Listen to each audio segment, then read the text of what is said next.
Here's a theme song, you know it's not a mean song. It's a good song, just as it should song. American Brews and Tunes. Shibbity-beeby-dow! Wow, welcome back to another fun episode of American Brews and Tunes. My name is Stephen Johnston. I'm Becca. Yeah, that's right. We have a guest host this week because Jesse is moving. For those of you who have listened to the podcast, you may recognize the name Becca. For those of you who don't, Becca is my wife. Yep. So she will be guest hosting. I was going to say ghost hesting, but that's not right. Guest hosting this episode, which is episode number 109. Oh, wow. The original plan I know was to review Childish Gambino's Because of the Internet, but change of plan. We're going to be reviewing Folklore by Taylor Swift. Yahoo! But before we get into that, we're going to talk about some brews, as we always do on American Brews and Tunes. It is the tail end of Dry January. If you've been paying attention, you'll know that we have been having non-alcoholic beers on the podcast for the past 3 weeks, and this will be the last week that we do it. Some people may be familiar with O'Doul's, or I believe Busch has a non-alcoholic beer. But we didn't want to have any of those. We wanted to have some craft beers. So we've had Lagunitas, we've had Brewdog, and this week we are having another beer from Athletic Brewing Company. 2 episodes ago we had a stout from them, but this week we have the Free Wave, which is a non-alcoholic double hop IPA. Have you ever had any non-alcoholic beers, Becca? No, I've only had a sip or two of ones that you have had, but I've never sat and drank a whole one. But it sounds right up my alley because alcohol makes me sleepy. Yeah, and you're also not a fan of hops. No, I'm not. It's a little too... Women can taste more bitter flavors than men can, so I think that's why I don't like hops. Makes sense. But anyways, here's a description of this beer that I found on Untappd. It says, our Free Wave Double Hop IPA is meant for the open road. Whether you're cruising the Pacific Coast Highway in a convertible or tracing your way up the coast on a bike, our Free Wave doesn't cut corners. This mouth-watering IPA is loaded with Amarillo, Citra, and Mosaic hops. You'll want to grab a few for the road. And you can. Yes, you can. You can drink this while driving, theoretically. Right in the cup holder. Yeah, because it is non-alcoholic. I mean, it says contains less than 0.5%, which is that's less than 1%. So, So this might be a silly question, but did you get ID'd when you purchased this? I don't. You know what? I don't really remember. But I also did get I bought this at Craft Brewed in Nashville. And before I did that, I had a 5-ounce pour of a Goose Island beer. So I was ID'd for that. So, I mean, I don't know. I'm assuming they probably would have ID'd me. I don't know. Johnny, one of our friends, Johnny, had tried to buy O'Doul's once before he was 18. Or before he was 21. And they ID'd him and wouldn't sell it to him. Really? Yeah. Even though it's... Which is kind of strange. I don't know. Very weird. But so O'Doul's also contains a very small... Potentially. Percentage. But so does... I remember hearing a story in the news where a teacher gave her students O'Doul's for some project they were working on because she thought it was non-alcoholic, and the parents were in an uproar about it because they read on there that there was just a little portion of alcohol. Yeah, makes sense why they might get upset at that, but I don't know. If there's no alcohol in it, I don't know. If you were to have any effects of alcohol from a non-alcoholic beer, you'd have to drink 30 or some absurd amount. But anyways, I have fairly low expectations for this. Of the other IPAs that we've had on here, they haven't had much of a body or a mouthfeel. Watery? Yeah, watery. And then it kind of dissipates in your mouth. It feels like a seltzer water almost, like a hoppy water. Okay. But so if you're comparing seltzer water to soda with all that sugar and flavor, I guess. Okay. But if you had to describe the beer that you're seeing as I pour it, what would you say? To me, it looks like cream soda. Like it has that. It looks a lot more carbonated to me than a normal beer. I don't know if that's. But the head looks like a beer. Like you see how it's kind of retaining the foam on top. That's what a beer looks like. One of the Brewdog and the Lagunitas didn't retain a head very much. Really? So this one it still kind of looks like a beer, but it does look more Do you carbonated. see the bubbles though? Yeah. Yeah. Super carbonated. Yeah. So it might be the case. No, I had a beer once that I remember was super carbonated. Yeah. Any beer could be super carbonated. Just depends. Mm-hmm. On the smell, I mean, it smells like hop pellets. It doesn't smell. I'm not getting any malty notes. It just smells like hops. I get a little bit of sweetness from it. Like a vanilla sweetness almost, but it's just hoppy. It kind of reminds me of if you were to go to a candle store and they had an IPA scented candle. Not in a bad way. Yeah. I would buy that candle if it smelled like this. Like it smells like... Just IPA candle. Yeah. But let's go ahead and give it a try. I'm sure you've heard us say this phrase before, but now you get to be part of it. As we always say on American Brews and Tunes, shibba-da-beep-a-doo! Down the hatch.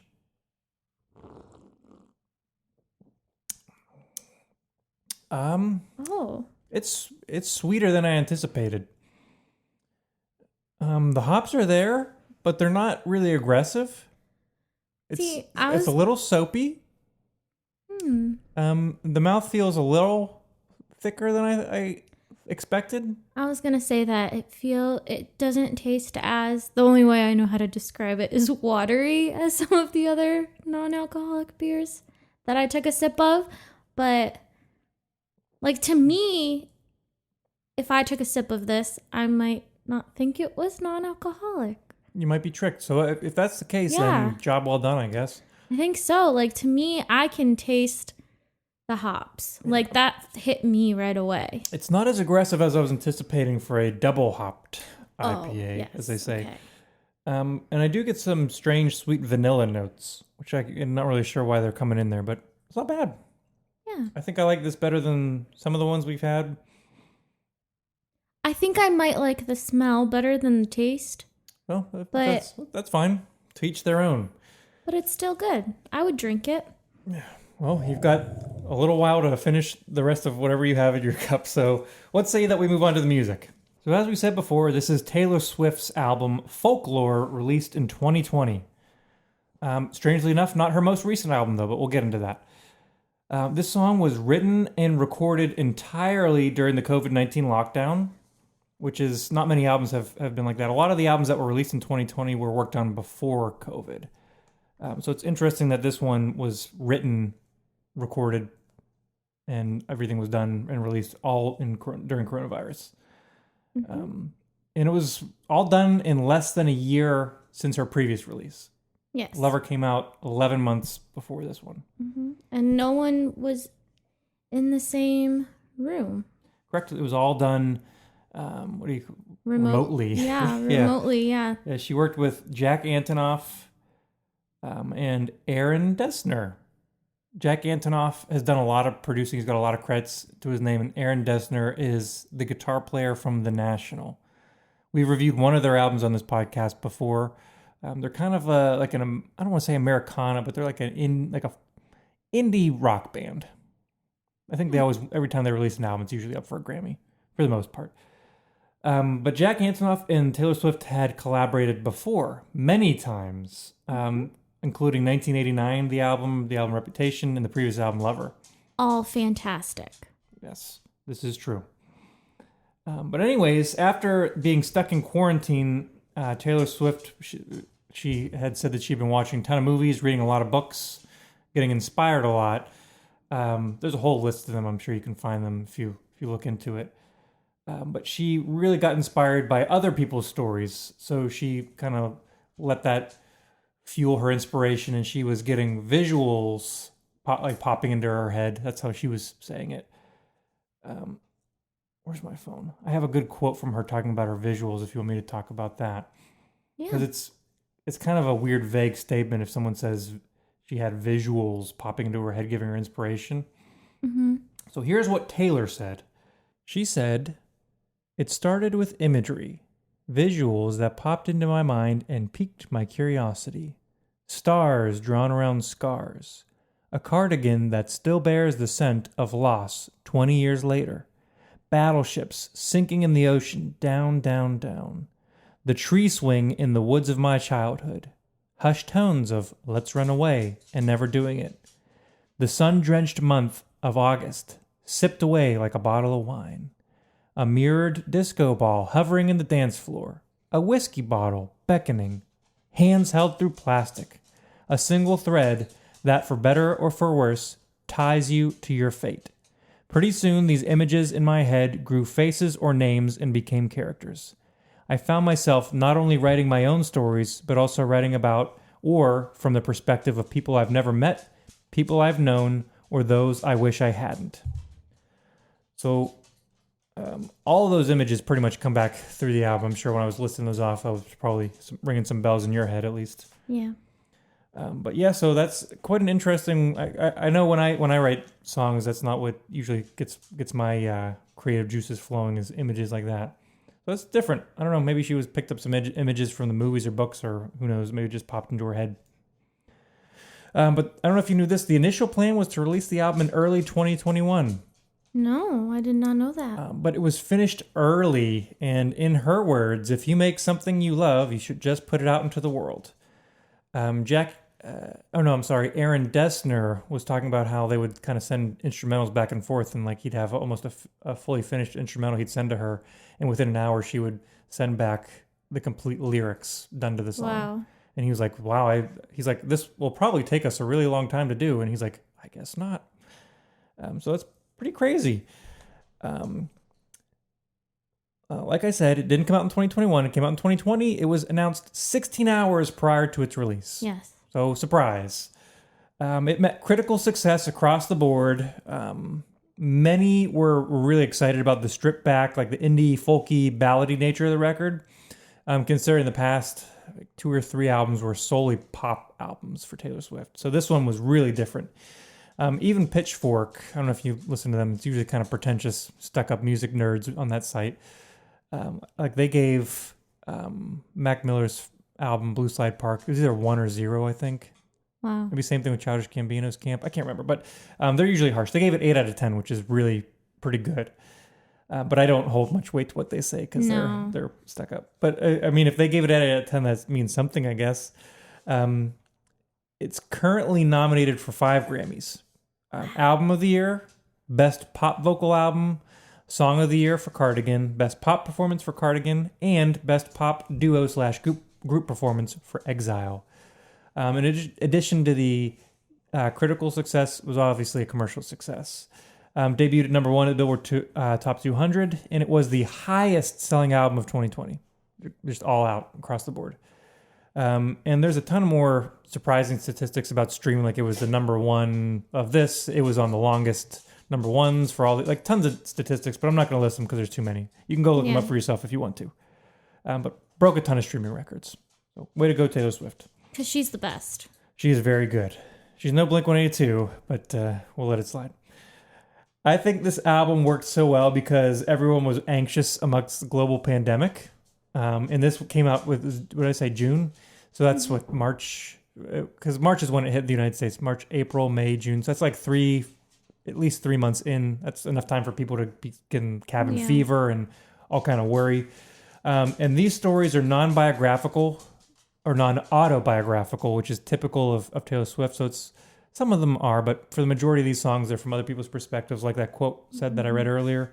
And so there's a bit of escapism here. Yeah. And I also feel like some of these songs are, if they are like about her personal experiences, she's more kind of vague about it than in the past. Yeah, she's not on the nose.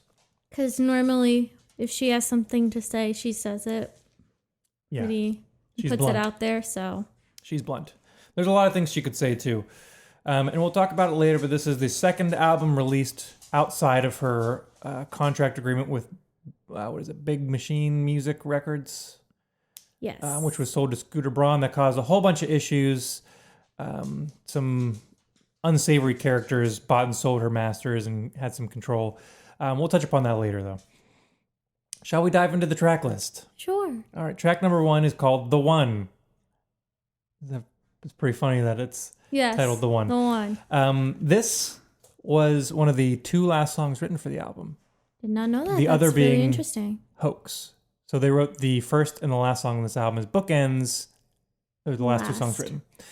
But Taylor goes all in with this song. The first sentence has a big, bold curse word in it. So, which is really surprising for fans to hear because I don't think she had a curse word in any of her songs until it's definitely, I think, she's had maybe 1 or 2 before. on Reputation. Yeah, but it took her a long time to get there. Mm-hmm.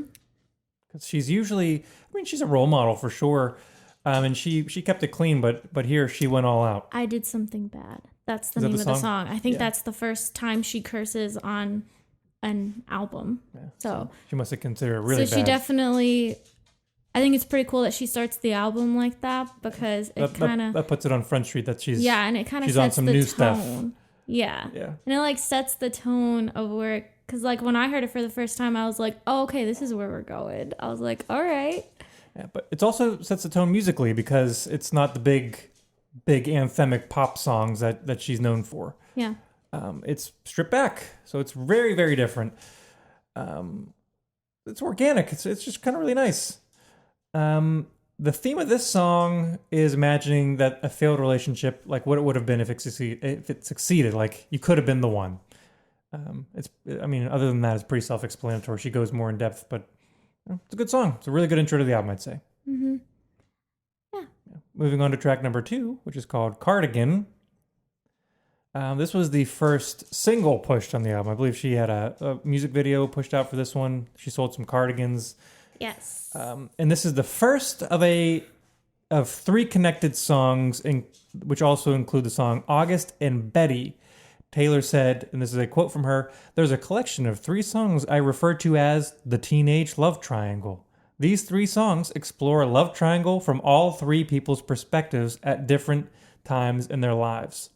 So this one takes place from the perspective of Betty, and it's in the future of her looking back. So it's kind of interesting. She's singing to James, or about James, who choose 2 girls, lose the one, obviously. So he's got some troubled things going on.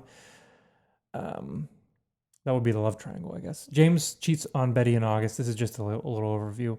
And then asks for forgiveness in Betty. So that's how the 3 are connected. We'll go more in depth as we get to those songs. But in this song, Betty's kind of singing about how she knew things were bad. And she talks about being a cardigan like under the bed, and how James would wear her as if she was his favorite. Yeah. There was also some speculation that James was a girl, but she never really clarifies. She did clarify. She did? She doesn't music, say, or in a statement. She doesn't say James is a boy, but she said he and his. So okay. So there were pronouns that clarify it. Yeah. But anyways, I really like in this song when she says, "Because I knew everything when I was young," and that dismisses the earlier sentence that pops up a bunch of times when she says, "When you were young, they assume you know nothing." So she's kind of dismissing what they are. I don't know if it's the man or whoever that is, critics. And I think it also is kind of in her personal life too. A lot of times people never really took what she had to say seriously and kind of wrote her off Because she was young. So I think that this is kind of her way of saying that she didn't know things when she was younger. She said, "I knew everything when I was young."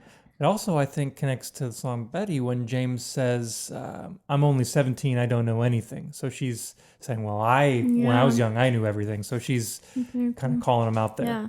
Really good song, really catchy. Yeah, and even though it's part of the, kind of this story that she created, these 3 songs that are kind of connected for this story, it definitely reminded me of the Reputation era. Because Taylor Swift is very known to go through eras with her albums. And this one kind of reminded me of that because she talks about how, with the cardigan under the bed and everything, in this relationship that she's in now that she's kept very private. She's been known to say that he kind of like found her at a time when she didn't feel like she was everybody's favorite person anymore. Like a cardigan thrown under the bed. Right. So she's got her own things thrown in there. Yeah, so. And all these songs that are connected stand on their own. They don't, like a lot of times with concept albums, you could argue that this could be one or that this isn't. But that's neither here nor there. But often with concept albums, there are songs that necessarily don't stand by themselves. You need them in the context of the record. Yeah. This is not the case here. No. And then also, one really cool thing I think about this song is the line about Peter losing Wendy. That's a really cool line because then she also brings in, when I first heard that line, I instantly connected it with later when she goes chasing shadows, because in Peter Pan, he's chasing his shadow. Chasing his shadow. And I thought that was so cool. It's like kind of like clever. Remembering when you're young and then growing older, and kind of how Wendy chose to go back to her own life. And so I thought that was really cool. Word.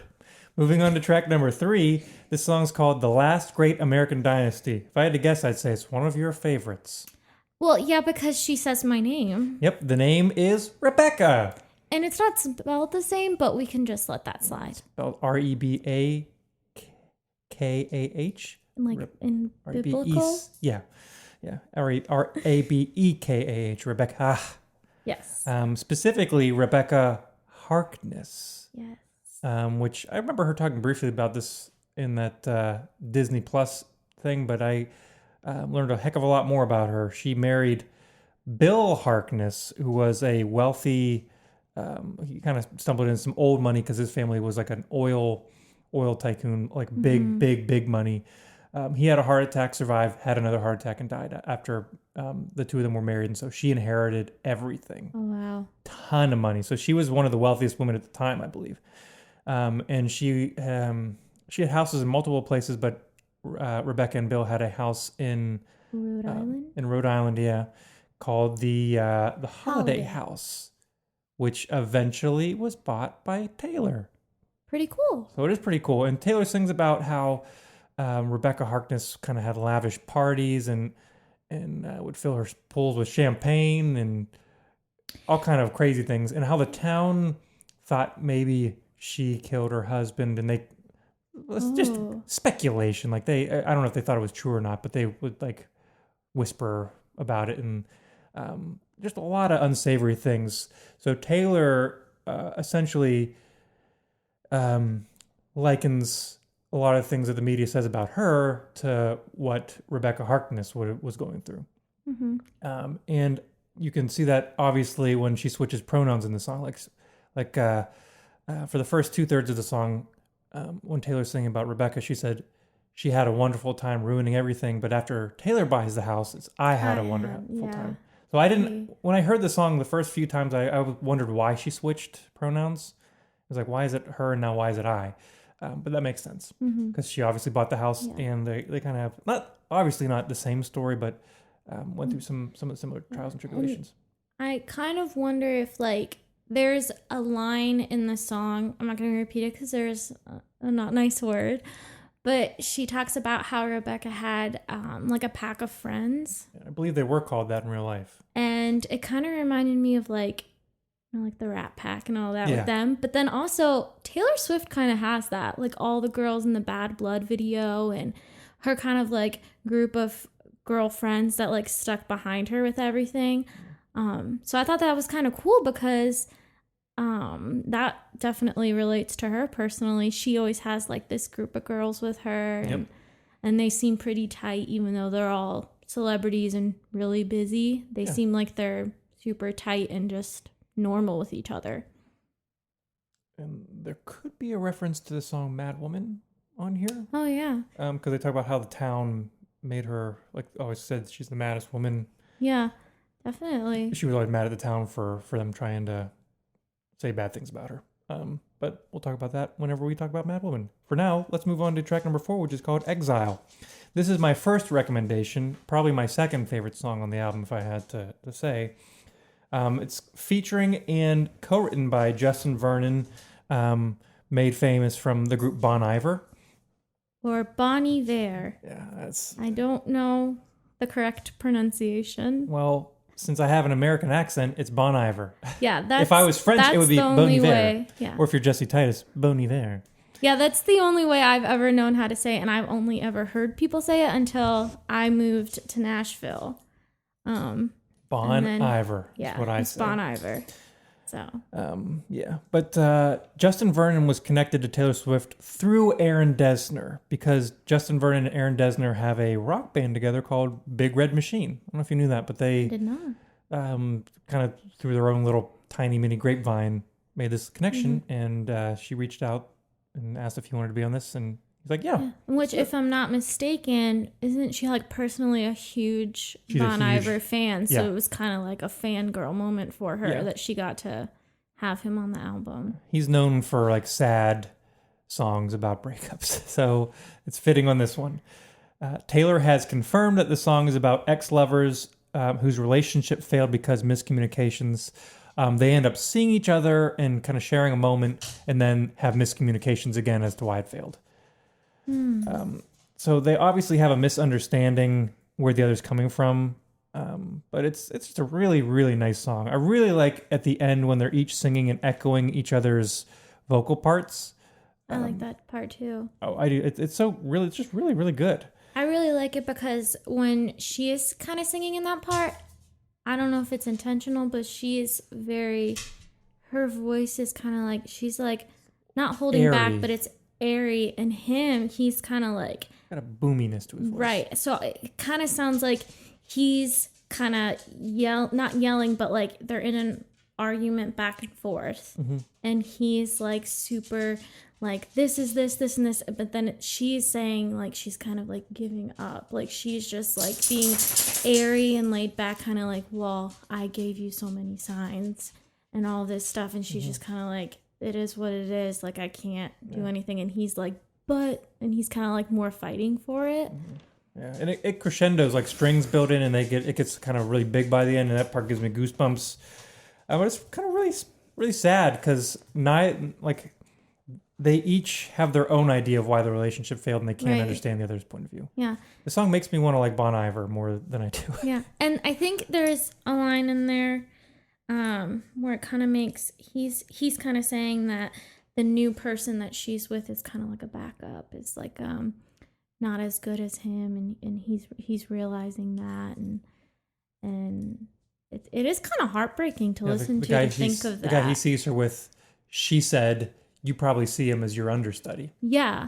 And she thought he would get into a fight for her. Yeah. Also, it's notable that this song was also co-written by William Bowery, a.k.a. And who's that? Joe... How do you pronounce his last name? I don't know. Yeah. I don't know. Taylor Swift's boyfriend. That, nobody really knows much about their relationship. It's so... He's more normal, more of a regular person. So we think, I don't know. But so, yeah. And his co-write is under a pseudonym. Yeah, we really... And I think, I don't know if that was done so that before the album came out, it was kind of secretive, but probably once the fans knew right away. Let's keep on the emotional roller coaster with track number 5, which is called My Tears Ricochet. Ricocheting, for those of you who don't know, is when one object bounces off of another. Like ricochet? Potato. This was the first song written for the album, believe it or not. That's really cool. That explains a lot. About what it's about? Yeah, that's like... It's not confirmed, but a lot of fans think that this could be directed at Scott Borchetta? So. Borchetta, like on a crack. He owned Big Machine Records. He's the one who went behind her back, because there was, I believe, some understanding between he and Taylor that she would be able to, or at least given the option to buy her masters back. Right. But he went behind her back and sold them to Scooter Braun, which had a bit of was an adversary of Taylor's. Not on good grounds, and this definitely opened old wounds and poured a lot of salt into them. Right. And as a fan, I choose to believe that theory, because if it's true... Perfectly legal. It is so... It's perfectly legal, and it's very... But it's also a very scumbag move. Right. Yeah. But if Greasy I music choose, industry. yeah, I choose to believe the theory that this song is about that because It makes a lot of sense. yeah, if this is the first song she wrote, and if it is about that, it's just great. Yeah. Well, here's what Taylor says it's about. She says it's about an embittered tormentor showing up at the funeral of his fallen object of affection.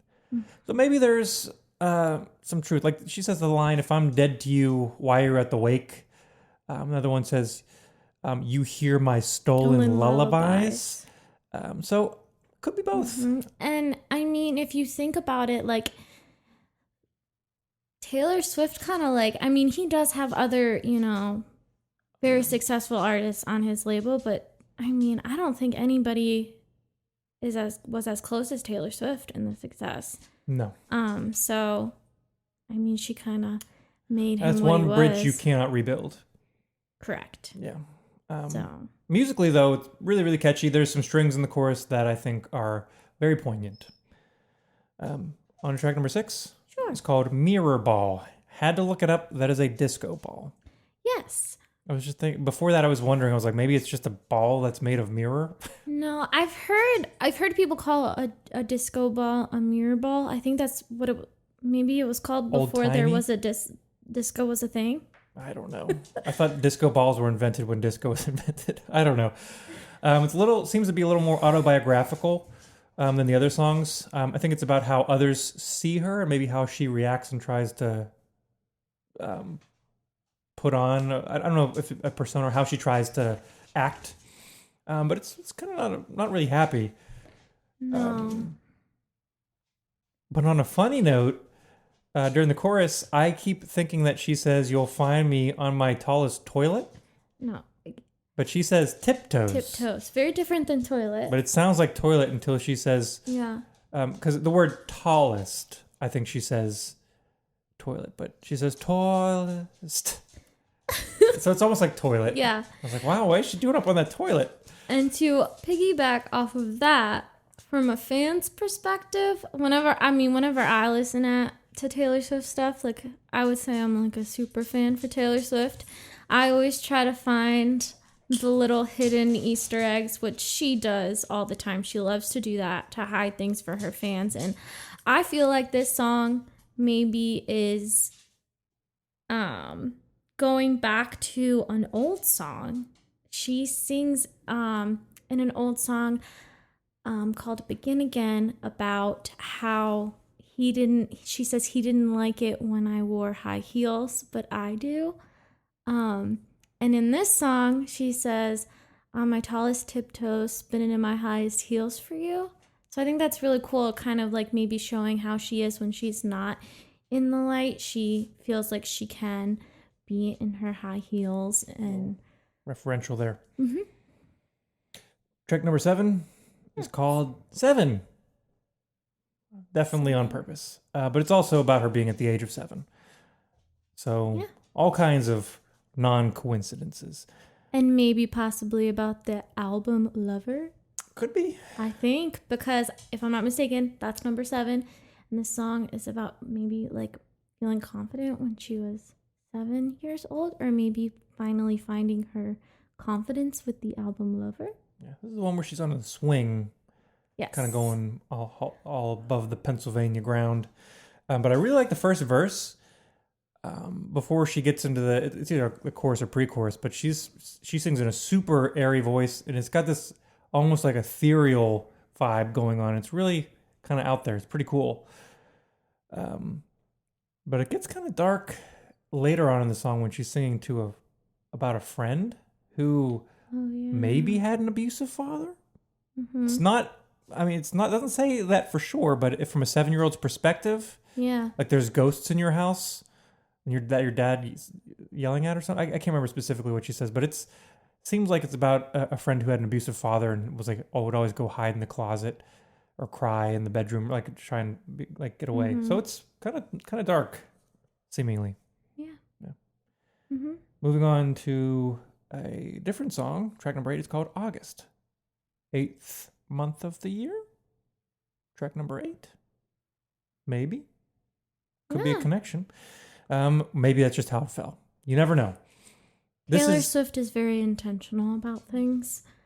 But you never know. Some things could be coincidence. I would be surprised if it was on... I wouldn't be surprised, though, if this was on purpose. This is the second song in the quote-unquote teenage love triangle. Yes. This is from the perspective of the other woman who James cheats on Betty with. Oh. We don't have a name for this other woman. Do we know it's a woman? I'm fairly certain it is. But like some people thought maybe it's Inez. I don't think it is. I think that's just a name. A friend, a name that fits the other one. Because it wouldn't be... Inez is telling secrets to Betty. Or in later songs, Inez pops up and she's talking to Betty a lot. I think this is somebody who doesn't know Betty. I think it's just somebody else. Or is that obviously not friends with Betty. Right. But anyways, she has an affair with James in August, in the summer. And though she may have longed for it, I think she was aware it was just a temporary thing. Yeah. Because the refrain comes back that because you were never mine, you're never mine to lose, like all that kind of thing. So, you know, and James does say in the song Betty, if I told you it was just a summer thing. So this is what it's referencing. Yeah. For sure. But like you always in movies, books, TV shows, whatever, the other woman is always a bad person. Right. And here she's more of like a faux antagonist. She's not, you feel a lot of sympathy for her, I think, because she seems like a genuine person searching for love. And it's kind of heartbreaking at the end. The line that comes back a couple times is when she says, back when I was living for the hope of it all. And then the hope of it all comes back quite a few times. And it's kind of sad. And then you remember, well, James shouldn't have been fooling around with this girl. It's tough. Yeah. It's tough to find the sympathy, but... Yeah, but Taylor does a way of giving you sympathy from all three perspectives, I think. Mm-hmm. Track number 9 is called This Is Me Trying. It wasn't my favorite song musically, except for these really, really nice saxophones that are panned all over the place. They're just really soothing and sad at the same time. I thought whoever decided to put the saxophones in there just had a really good idea. I think that's the best part of this song. It's really, really cool. This song makes me very sad. It's a sad song. It's where whoever the narrator is apologizing and wanting to rekindle a relationship. Maybe not a direct reference, but could be a similar situation to James's current plight, wanting Betty back, especially because there's a line in this song about, like, I don't know if I could be at the party with these deep wounds. Mm-hmm. Maybe, or maybe it's a stretch. Yeah. When I first heard it, I instantly thought of like when she kind of disappeared from the public eye for a little while. Mm-hmm. Because everybody had, all around her, people were saying things about her, and it kind of broke her down, and she stepped away from the light for a while. And it made me really sad because that part where she's like talking to a bartender. Yeah. And she's kind of like saying that I poured out my soul to a stranger, but I didn't pour the whiskey. So she could have gone down that. It sounds like she was in that place where she could have gone down the route of like drinking. She was like, that was her pain, and she could have done it, but she chose not to. Yeah. So it was like sad to think that she got to that point where she was like even considering that. So good song though. Moving on to track number 10, which is called Illicit Affairs. A lot of big words in this song. I think the title says it all. It's about two people having an illicit affair. Don't know if I don't know if it's just a secret relationship they don't want people to know about, or if one of them's already involved. But obviously he doesn't want his friends to know, because she says, tell your roommates you've been running, because you'll come back with your face flushed. That's a little graphic. Especially for Taylor Swift. There's some graphic things she puts on here. Well, not super graphic, America's but sweetheart. more on the nose than she normally is. Maybe a runaround reference to James's affair in August. I don't know. I think I'm putting a little too much connections between those three songs. No, that Could be. definitely. Or maybe this is just something that stands on its own. I don't know. Or it could be about her and Joe, like how they were at the beginning when She was keeping it secret. yeah, nobody really knew Yeah. anything about it. I'm surprised to read things like dating back to I think 2016, 2017 of them long meeting time. because I didn't even know she was dating him then. Nobody did. No one did. Yeah, and she had kind of was their goal. stepped back at the time, so I kind of thought of it as like their moments of like meeting like behind closed doors and like doing everything that they could to like keep it a secret. Even between their friends or roommates. Right, yeah. I really liked the melody that kind of winds its way throughout the song. That was my favorite part, was the melody. This is one of the ones that I starred on my initial listen because it caught me. But I did like the next song better. Track number 11 is called Invisible String. This is my honorable mention. Oh. It's really, really nice. It's got this staccato arpeggiating strings. Yes. They're kind of real pointy and real, sticky. But it's really, really, really cool sounding. And I really like this descending melody that she has at the end of the chorus, that me, that one. Mainly because the very last time she does it, it's over these minor sounding chords. So by switching up the chord progression at the end, it sounds like it sounds like a different song. Yeah. Partially, but almost sounds like she's doing something different. But it's just really cool, almost like a reverse Picardy third, but not really. Yeah. Music theory stuff. I really like the lyrics in the song. I think The string tying someone to somebody else. and she even says, isn't it just so? Fate. Yeah. And I think this is a song where she mentions buying her ex's baby's presents. I don't know if that's And this one or not, but that's a strange line. yes, and actually that I heard her talk about is about Joe Jonas. She just thinks how it's like weird and crazy to think that now, there was a time where she didn't talk to him, but now she's past it, and They're she good. just sent her. She was like, and I sent his baby a present. Time can heal all wounds Yeah, if you let it. very true. Yeah, but it's not going to heal every wound. Especially not if you have a really mad woman in your hands. Track number 12. This the first F bomb? Yes, it is. Low, really direct sounding voice that she's got. She sounds really intense in that verse. This is the first F-bomb that she has in any song. Yes. Not the last. No. This was exciting to hear. Yeah, it was because she says, is F you forever? Are you reading the lips on my lips? Yeah. F you forever is what she says. It's pretty crazy. This could be a reference to Rebecca, like we said, from the last Great American Dynasty. Or it could be a reference to herself. Scott Borchetta, like all these people are like calling her crazy. Like you made me this. Like you call me crazy, I'm more crazy. Make me angry, I'm gonna be more angry. So could be autobiographical there. Yeah, that's kind of what I thought. That's kind of the note that I wrote down. Nothing like a mad woman. Yeah. And then kind of the part where she is saying, wanting me dead has really brought you two together. Yeah. Maybe how Scott and Scooter kind of. Because it's not just one person, it brought you two, so there's Yeah. some conspiracy going on there. I mean, before that, did they really have a business relationship before that? And now they've kind of. I don't know. I think that might be Good song though. part of it. But not as good as track number 3, Epiphany, and this is my favorite song on the record. Really? Really. Even before I read the lyrics, I just really liked the arrangement and the melody.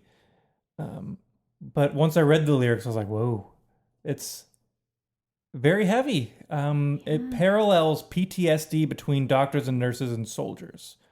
In particular, and I don't know if I necessarily read into this as much as it is, but she has confirmed this, that it was inspired by her grandfather, who was in the I heard that. I can't remember On the Battle of Disney Plus Guadalcanal or thing, she something. talks about that.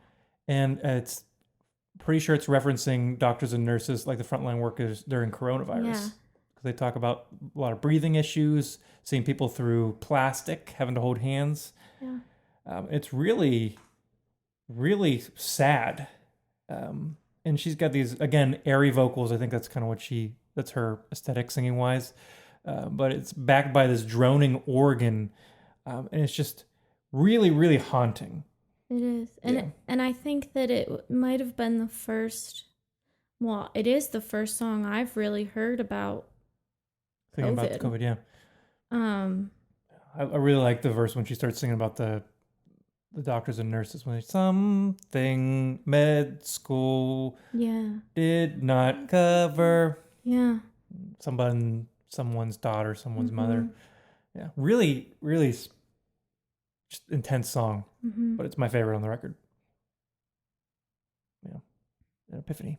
How you get those 20 minutes to the side to sleep in between your shifts, or if you're a soldier, really 20 minutes in between whatever you're doing.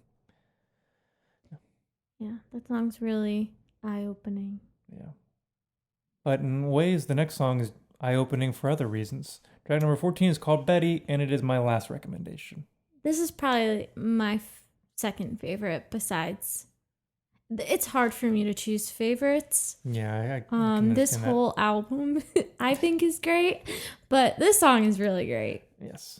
It is the final song in the Teenage Love Triangle trilogy. I would say that this is the most upbeat and poppy song on the record. Last Great American Dynasty was another upbeat one, but this one I say is more poppy. And this one's got plenty of radio play. I can confirm that because we put country music radio on for the dogs to sleep at night, and I hear the song on the radio all the time. But I don't hear the F word on the radio. No, she definitely had to change it up a little bit. Yeah, the F word pops up in every chorus. Which, I mean, was a shock. I did not expect that at all. No. And I mean, I'm not complaining about it, but it was so surprising to hear that when I heard the album for the first time, because that's not what you expected. Yeah. Musically, I really like the way each chorus builds up from the other. The first one has this nice, picked, arpeggiated guitar. Second one's got a strum guitar, and then there's some accenting guitars in the background. The third one, they key shift upwards for effect, but they also have got loud guitars, tons of accented instruments and other accompaniments. It's just it's a really big chorus by the end. Really nice. It kind of reminds me of the setup of another one of my favorite Taylor Swift songs from a different album. Is that a song that I know? All Too Well. Yeah, I was going to say. And some fans have actually mashed the two together, and it sounds pretty amazing. You played that for me. Yeah, it sounds really fits cool. Really well. And and the way that it kind of builds is reminds me of that. And I think All Too Well is a favorite for a lot of people. So I think maybe that's why this song is also probably a favorite for a lot of people. Agreed. But like I said, last of the trilogy of those three songs, and this was written from Betty's perspective. She's... Oh, no, I'm sorry. This is from... Yeah, wait, it's James. Betty was singing Cardigan. I misspoke. This is from... James. The song is called Betty. This is from James' perspective. This is post-affair. He is trying to make it up to Betty. They've clearly broken up at this point. Right. But he's trying to apologize profusely. I think he's already tried to apologize, but it hasn't happened. Apparently Betty's having a party, and he's debating whether or not to show up. At the end, it seems like he does show up, but we don't know what happens. No. It ends with, I know I miss you. So I don't think it ends good. Yeah. And clearly with the song Cardigan, where she's somewhere in the future singing about this, I don't think they get together. Yeah. That's kind of a sad way, too, where he says, but I know I miss you. Yeah. Very folky song. Very. Yeah. And I like that it's being played on country music. Like that's back to her roots a little bit. Yeah, a little bit. Yeah, it's kind of cool. She's kind of found a way to bring the two together. But no happy story for the two in the end. They don't get what I would call peace, which reminds me of track number 15 called Peace. Peace. P-E-A-C, Peace. Another more autobiographical song, it seems like, and it's talking about the burden that she'll eventually dump on anyone that she dates who's not a celebrity, which is her current boyfriend, I believe. Yeah. Because she knows that she can give people love, but she can't give them peace from the stardom or the tabloids. Yeah. I really like the harmony on the the guitars, I believe the bass doubles at one point in time. I believe it's parallel fifths, which sometimes is a big no-no in music theory. But as we know in music theory, the rules are there so that you can break them. I think it sounds really cool. Diddle-doo-doo-doo-doo, diddle-doo-doo-doo-doo. Like, that guitar part. I'm not doing it justice. You got to hear it to hear the harmonies. But it sounds really cool. I bet you that was, what's his face? Aaron Dessner's influence. A lot of national influence on here. Yeah, I noticed that. Yeah, it's quite a fine song, though. And I don't have this in my notes, but I think this is the song where she says a line. I'm a big lyrics person. So she says, but there's robbers to the east and clowns to the west. And I'm kind of wondering if the clowns to the west is Kanye West and all his people, and robbers to the east is Scooter and Scott. You wouldn't be the first to think so. Really? Mm-hmm. That's kind of what I thought about, because I was like, West, wait a minute. Mm-hmm. So some people have also made connections to Bob Dylan's All Along the Watchtower. There must be some kind of way out of here, so the Joker to the thief.